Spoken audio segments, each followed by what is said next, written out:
eto matindi tong inilabas ng Pinoy Trend. Kasi sabi po dito, basahin po natin. Ayon daw po kay Ombudsman Remulla, sinabing gusto niyang tapusin ang korupsyon sa Pilipinas sa pamamagitan ng mga kababayan. Sabi daw dito, desidido si Ombudsman Boying Remulla na tapusin ang korupsyon sa Pilipinas sa pamamagitan ng paglaban sa mga kurakot na opisyal. Sa kanyang pahayag, nanindigan din si Remulla na siya ay magiging patas pagdating sa kanyang trabaho bilang ombudsman. Patas tayo pero it's about time to do something about the corruption in our government. Iyon talaga ang problema ng Pilipinas, sabi po niya. Sabi pa dito mga kababayan sa quote-in-quote na nakita po natin, hindi tayo mahirap na bansa kung mawawala or hindi tayo mahirap na bansa kung mawawala ang corruption sa atin. Sobra-sobra na. Yan po mga kababayan ang sabi po ni Ombudsman Boying Remulla.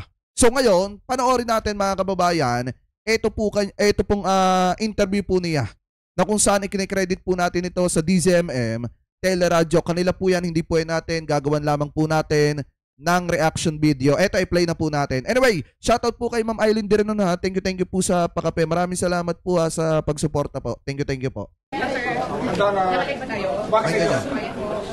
lang ha? Nahirapan lang tayo ako pag sa salita. So, just okay? Ito. Jun, technical na dyan, Jun. Sarado. Okay. Exalted. Sir, congratulations, Ombudsman Sus Cristina Remulla. Sir, ano po yung unang-una natin gagawin pagpasok po bilang Ombudsman Pilipinas? Siyempre, kinakailangan tingnan natin yung mga pending na kaso. At alamin natin kung yung aging ng kaso, kung paano umaandar sa opisina, para maglalagay tayo ng mga patakaran para maging mabilis ang takbo na. Ang una pong gagawin, sisilipin yung mga pending na kaso sa ombudsman. Tama ba? Ombudsman. Sa ombudsman mga kababayan. At titingnan po ni Secretary Boying Remulla yung mga hindi na trabaho ni Martires po dyan. Sa opisina po na yan. Dahil kung titingnan nyo mga kababayan, nagrereklamo yung mga DD-shit. Bakit walang napapapanagot dyan sa maanumalyang flood control na yan? Bakit walang nakukulong? Ang tagal na niyan, pamula 2023, 2022, pamula 2022 may corruption na pala, bakit walang nakukulong? Bakit hindi nyo tanungin si Martires? Bakit hindi niya tinarabaho yan? Siya ang nakaupong ombudsman. Diba? Sa totoo lang mga kababayan, kung meron man dapat sisihin dito si Martires yun, hindi ang gobyerno ni PBBM. Dahil sila po ang dapat na nagtatrabaho at nagsusuri niyang mga korap na opisyalis na yan. Kanino bang appointee? Etong si Martires. Di ba appointee yan ni dating Pangulong Duterte? Kaya yung mga didisit dyan na sinisisi kung bakit wala pang nakukulong dito, bakit hindi nyo anuhin si Martires? Siya po mga kababayan ang nakaupo na ombudsman ng napakatagal na panahon at katatapos lang ng kanyang termino noong July mga kababayan. Di ba dapat may naipakulong na siya? Kahit pa nung 2022-2023, dapat nag-imbestiga na po sila. Pero ano po ang ginawa niya? Hindi nga natin alam kung nagtrabaho ba siya di umano sa kanyang posisyon. Kung tinarabaho ba niya nang mapapanagot yung mga korap dyan. Kaya sa totoo lang mga kababayan, hindi natin pwedeng isisirin sa gobyerno ni PBBM kung bakit wala pong nanagot dito. Dahil nga, hindi naman inaksyonan ni Martires yung ibang mga reklamo. Dahil kung inaksyonan po yan, di sana wala na pong nakapending na mga kaso dyan sa departamento na uupuan ni Secretary Boying. Anyway, tuloy po natin. Sir, any specific case na gusto niyo po? I think that this is an emergency situation pagdating sa nangyari sa DPWH. I think that we have to concentrate on that, book case build up, and make sure that a very well prepared case or cases are filed before the Sandigan Bayan and the RTCs, whichever the case may be. Nire-request po ni Senator Gordon na buksan niyo po ulit, silipin niyo po ulit yung issue po ng farmally. Sisilipin natin yan kasi nga parang nalimutan na ibang sa limot, pero hindi dapat makalimutan talaga itong mga ganitong kaso. Kasi alam natin, mabigat ang alingaw-gaw at maraming nagsasabi may nangyari na masama doon. May naging coordinate ng Senado, ngunit hindi na umandar na doon. Ito na kailangan bisitahin natin. Eto, matindi to mga kababayan. Diba, matindi to, masisilip yung pharmaceutical scam sa panahon po ni dating Pangulong Duterte. na kung saan pinagsamantalahan ng mamamayang Pilipino habang dumadanas ng napakatinding pandemya. Ganyan po katindi yung ginawang panloloko sa inyo ng harap-harapan. Marami ang namamatay sa ipinagbabawal na bato dahil itinutumba, pero yung nasa likod po nun may mga nagninegosyo ng bilyon-bilyong halaga ng ipinagbabawal na bato. At the same time, habang laganap ang pandemya noong mga panahon na yon at marami ang naghihirap, pangsamantala na kung saan habang nasa posisyon po sila, pinagsasamantalahan po nila ang kaba ng bayan, mga kababayan, ng walang kaalam-alam ang mamamayang Pilipino. So ngayon, sisilipin po ni Secretary Boying yung kaso ng Parmalim kasi nga wala naman pong napapanagot doon. Sir, may mga sinasabi din po si Senator Bato de la Rosa na nakarating sa kanya na ang unang raw pong gagawin, isa ay yung ilabas daw po yung sali ni Sara Duterte. Hindi, ano natin, ang gagawin natin dyan sa salient issue. Hindi lang isa yan, lahat yan. I-redact natin yung dapat i-redact dahil sa data privacy. Tapos, siyempre, hihingi tayo sa lahat ng requesting parties undertaking na hindi gagamitin dito sa paraan na hindi makakabuti sa bayan. Kasi baka mamaya maging political noise lang yan at maging poison lang. Baka naman dapat pag-isipan natin yung yan. Kaya, with ano kasi information is power, di ba? Pero with power comes great responsibility. Dapat responsible tayo sa information na makukuha natin. Sir, sinabi niyo na po ito, pero ano pong assurance yung makukuha po ng publiko po sa inyo? Makukuha yan, hindi tatagal na panahon. Inaayos ko lang talaga, pinag-iisipan lang at mag-uusapan pa ng kaunti pa yung mga patakaran na gagawin natin sa pag-release ng information. Okay? Yan! Sir, kayo po gusto ko. Ay mga family politicians. Yung mga anak niyo po ay nakapwesto din po sa gobyerno. Paano naman daw po, sir, kung yung mga anak niyo po or part of the family, friends, kaalyado ay masakot po sa mga issue po na katiwalian? Paano niyo po ito haharapin? Yung mga anak ko, pinalaki natin yan ng asawa ko maayos na tao. At alam nila na pag natatay nila, nagtatrabaho talaga. They know about it. Kaya ako hindi ako natatakot na meron silang gagawin ng masama kasi I think that we raised them very well. Pero just to say, pagka mayroong problema, sabihin lang at haharapin natin mo. Secretary, hindi pa rin po yung mga critics sa makakapagsalita. Hindi ba ang message for them? Ganun talaga eh. Kasi they operate in a political sphere. Ako ay operate in a legal sphere. So, ito para sa taong bayan ko. So let's all work for the country. Kahit ano ba ang political leanings mo, let's work for the country. Sir, yung sa Parma, di ba? Yung pag-dating kaso pwedeng mag-extend up to the former president? Hindi ko pa alam. Actually, hindi ko sinundan masyado yan, yung hearings na yan. Kung titingnan nyo mga kababayan, maliwanag yung sinasabi dito ni Secretary Boying yung ginagawa po niya para sa bayan.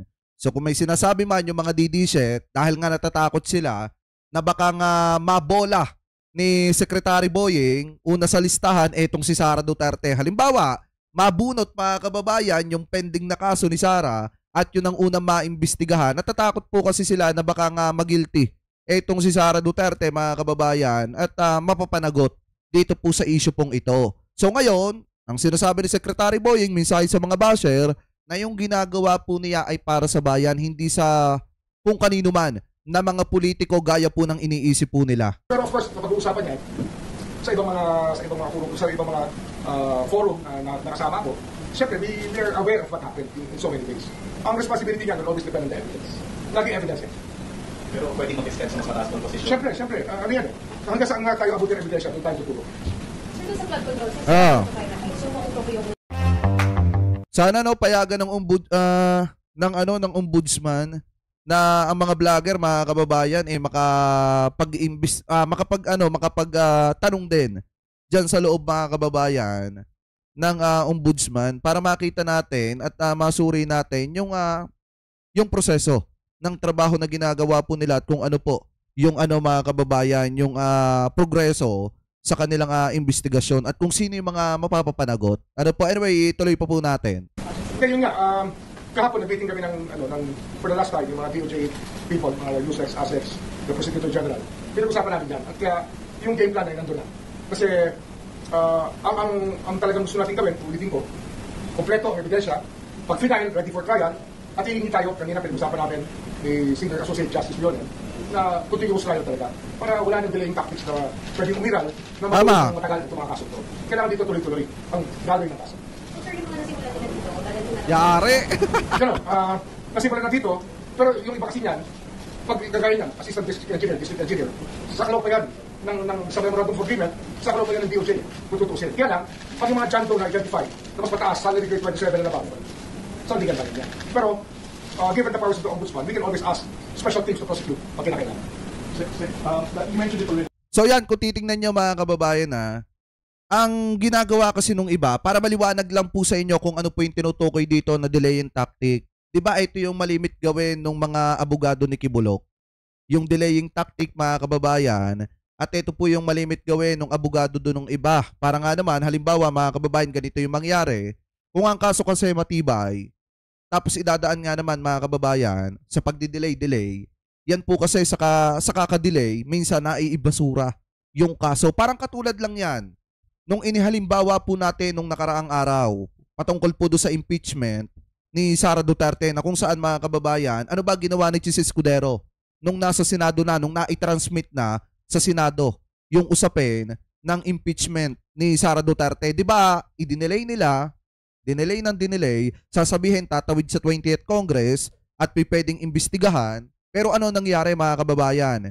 Di ba hanggang sa na-archive na yung issue ng pananagutan ni Vice President Sara Duterte. So ngayon, yan pong sistemang ganyan yung aalisin ni Secretary Boying at ang gusto nga po niya, kung ikaw ay iniimbestigahan, dapat tuloy-tuloy. Para nang sa ganun, mabilis yung paghatol, mabilis yung pananagutan kung nagkasala, at mabilis yung pag-absuelto kung wala naman talagang kasalanan. Ano po, so ngayon, ituloy pa po natin. Aside from prosecutorial powers, the ombudsman is also, kailangan din niya maggawa ng recommendation for efficient service. Ano yan?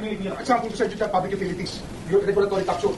Kaya ngayon pala, sasabihin natin, mga telco, iayos nila yung kanilang sistema para pwede natin mahuli lahat ng gumagawa at nag-bumibili, nakikihalahok sa child pornography.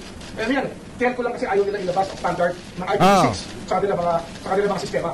IPv6 means every instrument used sa lahat ng krimen, sa child pornography at sa sexual exploitation o sa cases, kinakailangan talaga itaasan nila yung patayan na para anong instrumento mahahabol natin. Tama. Hindi na lang tipid sila ng tipid, ang tao naman ang nahihirapan. At yung mga accountability ng mga regulatory agencies, sisikipan din natin para naman maging maayos ang buhay ng mga Pilipino. Sir, sa flood control, may timeline po ba yung gusto ng pera na file sa atin? Ang timeline niya, syempre, on the evidence pa rin. Pero hindi naman kami nakukuha ng evidence. Talagang sisikapin lang namin na maiyan ang mabuo ng gusto.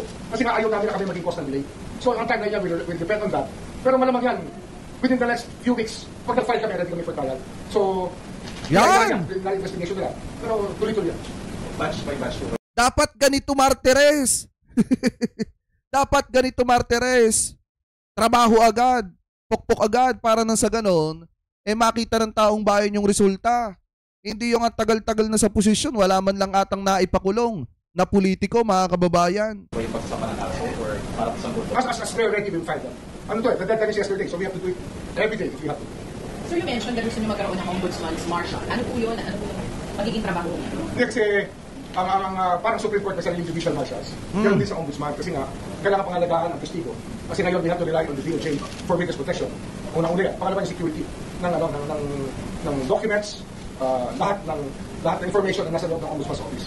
Ang problema kasi dyan, pag nawawala ang ebidensya, anong kaso ang mananalo? Hindi pwedeng mawala ang ebidensya. Sir, ano na lang po yung mensahe po sa mga tiwali at kurap sa gobyerno? Ngayon talaga, ibang standard ang lalagay natin dito. Yan! Wala tayong sisiluhin.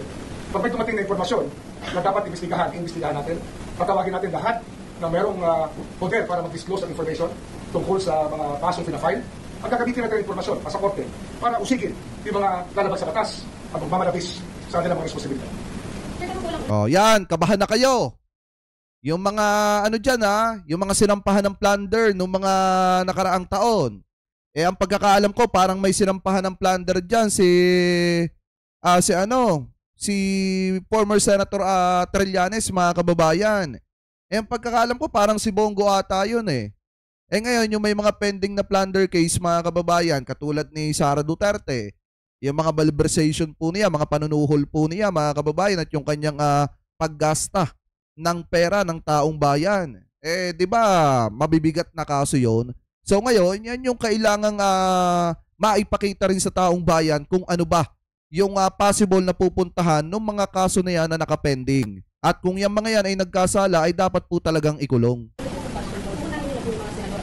Ang concern natin dyan yung building na case. Hindi sino, pero anong kaso? Anong ebidensya? Kaya everybody comes in there. Kaya wala ho tayong sinisino rito. Kung mataas man o mababa, pero sisiguraduhin natin yung ebidensya nakatuon pag-file natin ang kaso. So kahit mataas yan, kahit umabot na sila doon yan, kung saan maabutin yan, gagawin natin. Sir, kahit naman anak ko sa Pangulo na talaga po sa wala naman tayong choice dito, yun ang ebidensya. Pwede ba natin kung merong ebidensya? Yun ang talagang hamon sa atin dito to produce evidence. And I tell people, ika-crowdsource ko, pati mayroon information kayo, they will find a way to get to, for you to get to us, for us to get to you, to secure information. Kasi, ano na, maliit na yung mundo natin sa digital world, we can get information from the public, gaya na nangyayari ngayon.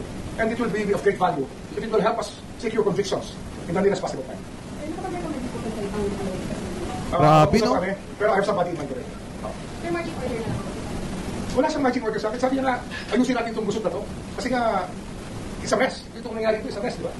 Kailangan ayusin natin ito. We have to figure out how to get out of this as a better country than anything else. Sir, marami pong nagsasabi na takot sila sa inyo or statement nila is yung statement nila po pala na bending the law. Baka pwede niyo pong yan. Bending the law but not breaking the law. Di ba? Ano yan eh? It's a figure of speech. That is the entitlement of the senator who asked me that question. But I made sure that he's not asking me to break the law. Okay? Thank you. Grabe to mga kababayan. Diba, weeks lang pala. Pagka nabuo na mga kababayan yung mga ebidensya, halimbawa, nagtrabaho sila ng dire-diretso sa loob ng 1 linggo. Ngayon, kapag kami nakita na silang ebidensya mga kababayan, halimbawa, ebidensya kay ganito, kay congressman, kay senator, matibay na yung ebidensya, pagka-file nila ng kaso, diretso trial na po agad. Wala na pong paligoy-ligoy pa, wala nang usapan pa, diretso trial po agad at presenta po agad yung ebidensya para tuloy-tuloy na po. Para wala na pong delay-delay. So ngayon, aabutin nga naman ito mga kababayan, halimbawa, di ba yung normal case inaabot ng 1 taon, 2 taon, pinakamabilis na po mga kababayan, yung 9 na buwan sa isang kaso, sa isang normal na kaso. So ngayon, pakitama na lamang po ko kung ako po ay mali. Ang mangyayari po dito, kapag ka naipal na yung kaso, dire-diretso yung trial, within 3 to 4 months, magkakaroon na po ng resulta po yan. So ngayon, para sa akin mga kababayan, mukhang mas magiging maganda ito pong pupuntahan ng ginagawa po na trabaho nito pong bagong ombudsman na si Secretary Boying Remulla. Kasi alam naman po natin, pag kumilos po talaga yan, mabilis. Katulad po ng trabaho nila sa DOJ, once na may ebidensya na, file agad, para na sa ganun, mapapanagot po agad yung mga sangkot mga kababayan dito po sa mga anomalya na nangyayari dito po sa ating bansa. So ngayon, kung titingnan po ninyo mga kababayan, maliwanag naman po dito na bukod po dyan, wala pong sisinuhin. Kahit pa kamag-anak ng presidente, kung siya ang itinuturo ng ebidensya, dapat po siyang managot. At dapat po niyang harapin naman yung kanyang pananagutan. So kayo po, mga kababayan, ano po masasabi ninyo? Hingil po mga kababayan sa issue po na yan. Comment below na lamang po kung ano po ang comment at opinion po ninyo. Hingil po sa balita pong yan.